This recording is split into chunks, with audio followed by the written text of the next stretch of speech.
পড়েন। পড়বো? কি পড়বো? খবর পড়েন। আমি কখন খবর পড়বো না পড়বো সেটা তো আপনাদের সিদ্ধান্ত নিয়ে পড়বো না, তাই না? সেটা না, বুঝুনই তো, মানুষের মন আপনাকে পছন্দ হয়ে গেছে, পছন্দ হইতেছে গিয়া যার কোনো ব্যাখ্যা নাই, তাই না মুরব্বী? একটু নির্দ্বিধায় পড়ে, যে কোনো কিছু পড়ে।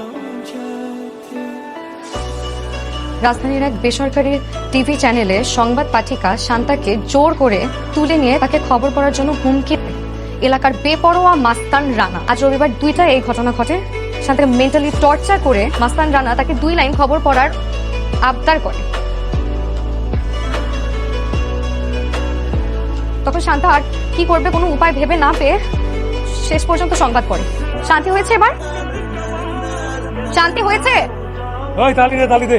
সুন্দর কবিতা পাঠ করছে, এই জন্যই তো কবি মারদুক রাসেল বলছে, তুমি পড়ো খবর আর আমরা পড়ি তোমায়।